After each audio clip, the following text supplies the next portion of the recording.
ఉత్పత్తి ప్రకరణము 3వ కథ. స్మృతి మనస్సు బంధము. శ్రీరాముడు: ఓ బ్రహ్మజ్ఞ, మీరు మనస్సును శుద్ధమని అంటున్నారు. పృథివీ మొదలైన భూతజాలమునకు ఏమాత్రం సంబంధించినది అని వర్ణిస్తున్నారు. ఈ మనస్సే బ్రహ్మమని కూడా చెప్పుచున్నారు. ఇంతవరకు ఈ విషయాలు నేను ఒప్పుకుంటున్నాను. అయితే ఇక్కడ ఒక సందేహం. మీరు గాని నేను గాని ఈ సభికులు గాని ఈ వర్తమాన శరీరములను ధరించుటకు ఇతఃపూర్వపు స్మృతియే కారణమై ఉన్నది కదా. అదేవిధంగా ఆత్మకు ప్రప్రథమ సృష్టి సంకల్పుడగు బ్రహ్మదేవునికి కూడా ఇతఃపూర్వపు స్మృతే కారణమని ఎందుకు అనకూడదు? అతడు రహితుడని స్వయంభువు అని ఎందుకు అనాలి? వశిష్ఠ మహర్షి: పూర్వకర్మలతో కూడి ఉన్నప్పుడు సంస్కారము అనేది ఉంటుంది. అట్టి సంస్కారమునే లింగదేహము అని కూడా అంటున్నాం. ఇతఃపూర్వపు స్మృతియే ఆ తదుపరి శరీరము దాల్చుటకు కారణమగుచున్నది అనున్నది వాస్తవమే. అయితే ఆకాశజనకు ప్రాక్తన కర్మలే లేవు. ఇక ఇతఃపూర్వపు స్మృతి ఎట్లా ఉంటుంది? స్మృతియే లేకపోతే జన్మకు ఏది కారణమవుతోంది? అందుచేత అతని రూపం దానంతట అదే ఉత్పన్నమైనది అని చెప్పటానికి స్వయంభువు అని చెప్పుచున్నారు. లేక చిత్తరూపమగు మనస్సే అతని శరీరమునకు కారణం అని కూడా అనవచ్చు. అట్టి మనస్సు అనబడు చిత్పదార్థము నుండి అతడు భిన్నుడు కాడు. ఎందుచేత నేను చిత్పదార్థమునే అనునట్టి నిత్యోదితమైన ఎరుక వలనే ఇతని దేహము ఈ కనబడే కాళ్ళు చేతులు తల కాదు. అతని వాస్తవ దేహము అతివాహికము లేక సూక్ష్మదేహము అయి ఉన్నది. జన్మరహితమగు అతనికి సామాన్యమైన పంచభూతములతో ఏమాత్రం సంబంధం లేదు. అతని వాస్తవ స్వరూపము పంచభూతములతో నిర్మించబడినది కాదు. నేను పంచభూత నిర్మితమైన ఈ శరీరమును, ఇది శిథిలమగునప్పుడు నేను చచ్చుచున్నాను, రహితమగుచున్నాను అని ఎవరైతే తలుస్తారో వారికి మాత్రమే జన్మ మృత్యువులు, త్రిలోకములు ఉంటాయి. ఈ బ్రహ్మదేవునికి అట్టి భావము లేదు. శ్రీరాముడు: మహర్షి, ప్రతి ప్రాణికి ఈ స్థూల దేహము, సూక్ష్మదేహము లేదా లింగ శరీరం, అతివాహిక శరీరం అనేవి రెండు ఉంటాయి కదా. మరి బ్రహ్మదేవునికి అతివాహిక శరీరం మాత్రమే ఉండటానికి కారణమేమిటి? వశిష్ఠ మహర్షి: పంచభూతముల పట్ల కల ఆసక్తి అను కారణముతో కూడుకొని ఉన్న ప్రాణులందరికీ నీవు చెప్పినట్లు రెండు దేహాలు ఉంటాయి. కానీ జన్మరహితుడగు బ్రహ్మకు కారణమంటూ ఏదీ లేదు. అందుచేత ఒక్క సూక్ష్మ శరీరం మాత్రమే ఉన్నది. జన్మరహితుడగు ఆ బ్రహ్మయే భూమి, నీరు, గాలి, అగ్ని, ఆకాశము అనబడు పంచభూతములకు పరమకారణము. అతనికి ఇంకొక కారణం లేకపోవటం చేత అతివాహిక శరీరం ఒక్కటే ఉన్నది. He is beyond all causes and all causes exist because of him. విషయరహితమగు ఆత్మ నుండి ప్రప్రథమంగా నిశ్చల జలములో ఉత్పన్నమగు కెరటంలాగా భావన చేయుట అను స్వభావముతో కూడిన కర్తృత్వము ప్రకటితమవుతోంది. శాస్త్రములు ఆ తత్వమును ప్రజాపతి అని పిలుస్తున్నాయి. సృష్టిలో ప్రథముడగు ఈ ప్రజాపతికి భౌతిక శరీరం లేదు. ఇతడు అతివాహిక లేదా సూక్ష్మ శరీరమాత్రుడగుట చేతే చిదాకాశ స్వభావమున స్వయంగా ప్రకాశిస్తున్నాడు. అతడు సంకల్పించుట అనునదే రూపంగా కలిగి ఉన్నాడు. ఈ పృథివీ మొదలైన భూతముల క్రమ సంబంధం అతనికి లేదు. ప్రథముడగు ఈ ప్రజాపతియే ఆకాశ శరీరము దాల్చి ప్రజా సమూహమును సృష్టించుచున్నాడు. చిదాకాశము, చిత్తాకాశము, స్థూలాకాశము అనునవి మూడు.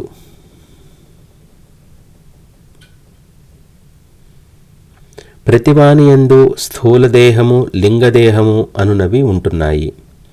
లింగదేహమును అనుసరించి స్థూలదేహం ఉంటుంది. లింగదేహము స్వకారణమగు చిదాకాశము లేక శుద్ధ చైతన్యమును ఆశ్రయించి ఉంటుంది.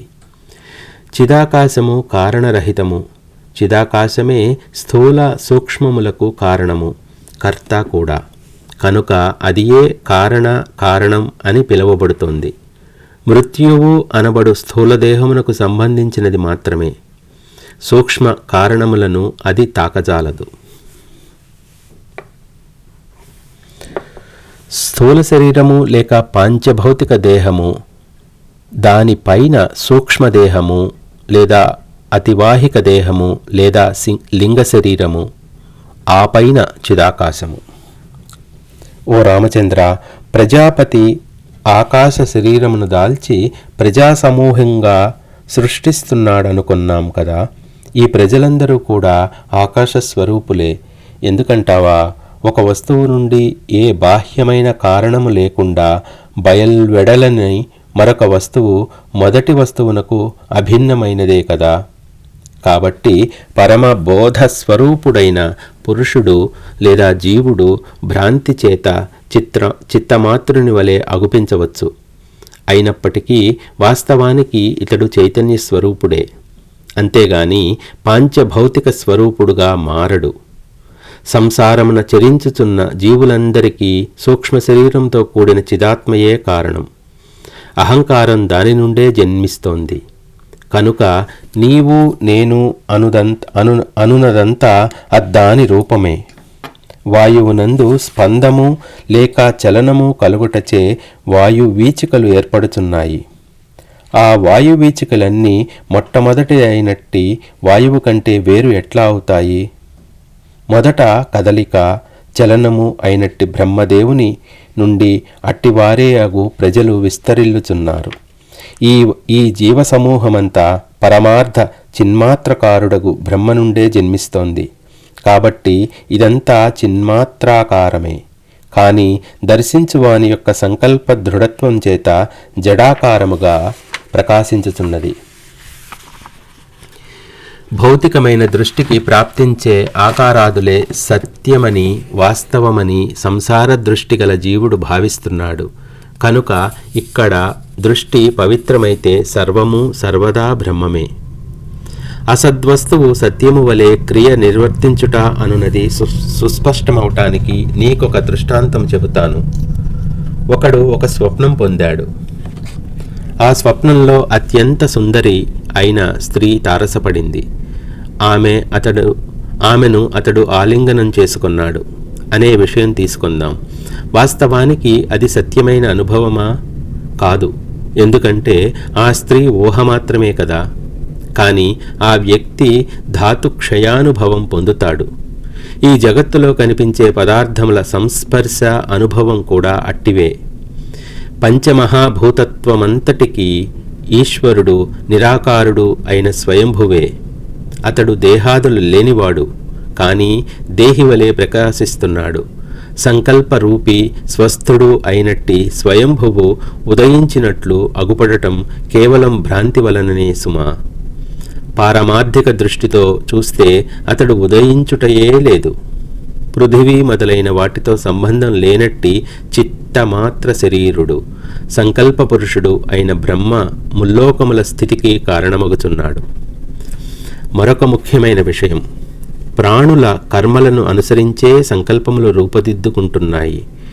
ఆకాశాత్ముడగు స్వయంభువు ఏ రూపములను భావిస్తున్నాడో ఆయా రూపములనే ఈ కనబడే ప్రాణుల రూపముగా దాల్చుచున్నాడు. అంతేగాని ఇతని రూపము ఇదే అనునట్టి పరిమిత రూపమంటూ ఏదీ అతనికి లేదు. ఒకానొక పరత్వమును నీవు చూచావనుకో, నీవు దానిని ఎట్లు తలుస్తావో అది ఆ రూపమునే నీ చిత్తవృత్తిలో ప్రతిఫలిస్తుంది. ఈ కొండ శిలామయము, ఇది పర్వతదేవుడు, ఇది వృక్ష జంతువులకు ఆవాలమైన ఒక ప్రదేశము, ఇది నిరుపయోగమైన స్థలము, ఇది ఒక గోపురము వంటిది, ఒక మునీశ్వర స్వరూపము. మనస్సును అనుసరించే ఇదంతా రూపుదిద్దుకుంటోంది. అది నీవు ఎట్లా తలస్తే నీ చిత్తంలో అది అట్లే ప్రతిఫలిస్తోంది. అదేవిధంగా ఈ జీవులు కూడా తమ అంతరమునందలి నిరాకారత్వమును మరచి పిశాచంలాగా పాంచభౌతికమైన శరీరమును ప్రకాశిస్తున్నారు. నేను ఈ శరీరమునకు పరిమితమైన వాడను అను దృఢమైన భావనను ఆశ్రయించటం జరుగుతోంది. మాయతో కూడిన ఈ లోకములను సృజిస్తున్న మూలకారణం సూక్ష్మభూతాత్మకమే. అట్టి సూక్ష్మభూతాత్మకమగు లింగ శరీరము యొక్క సంకల్ప బలం చేతనే ప్రత్యక్ష జగత్తు ఆవిర్భవిస్తోంది. లింగదేహము మనస్సు వాస్తవానికి తమోరహితమైన సంవిత్స్వరూపమే. అందుచేతనే అది ఏ సమయమందు కూడా తన అతివాహిక సూక్ష్మతత్వభావమును కోల్పోవుటలేదు. అట్లు కోల్పోకుండానే ఈ స్థూలత్వం అనుభవించడం జరుగుతోంది. మొట్టమొదటే పాంచభౌతిక శరీరం ఉత్పన్నం కావటం లేదు. సూక్ష్మదేహం క్రమంగా స్థూలత్వం పొందగా ఈ పాంచభౌతికానుభవం సిద్ధిస్తోంది. దేహికి దేహము ఐహిక మోహము కాబట్టి భ్రమదాయకమైన ఈ స్థూలదేహం తనకు కారణమైనట్టి సూక్ష్మదేహమును బాధించటమేమిటి? అట్లు శరీరము మనస్సును బాధింపచేయుట అనున్నది అజ్ఞానం వల్లనే సిద్ధిస్తోంది. కనుక ఓ రామ, సృష్టికర్త బ్రహ్మదేవుడు మనోమయుడు మాత్రమే. అతడు శరీరాది ఆకారములు కలవాడు కాదు. దీనిని అనుసరించి ఈ విశ్వము మనోమయము మాత్రమే, ఇది పంచభూత సంబంధ మాత్రమైనది కాదు అని గ్రహించు. కార్యము తనకు కారణమైన దానికంటే వేరైనది ఎట్లా అవుతుంది? జన్మరహితుడైన బ్రహ్మకు ఎట్లా సహకారి కారణాలు లేవో, అదేవిధంగా బ్రహ్మ నుండి జన్మించిన ఈ జగత్తు కూడా ఎట్టి సహకారి కారణాలు లేవు. కార్యకారణములకు భేదం ఉండదని, కారణము ఎట్టిదో కార్యము అట్టిదేనని అనుకున్నాం. కనుక పరబ్రహ్మము ఎట్టిదో ఈ త్రిజగత్తులు దేవ మధ్య పాతాళలోకములు, జాగృతి స్వప్న సుషుప్తులు, స్థూల సూక్ష్మ కారణములు అట్టివేనని ఈ విషయంలో ఏమాత్రం సందేహం లేదు. నీరు నుండి ద్రవత్వం వేరా? అగ్ని కంటే ఉష్ణత్వం వేరైనది కాదు కదా. బ్రహ్మ మనోభావములను పొందినవాడై ఈ జగత్తులను సృష్టించుచున్నాడు. బ్రహ్మ విశుద్ధ తత్వమే కదా. జగత్తు కూడా విశుద్ధ తత్వము కంటే వేరేమీ అయి ఉండలేదు, అవబోవుటలేదు.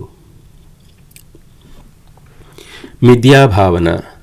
ఈ మనస్సే సంకల్పపూర్వకంగా గంధర్వ నగరంలా మిథ్యా అయినట్టి ఈ విశాల ప్రపంచంను కల్పించుచున్నది.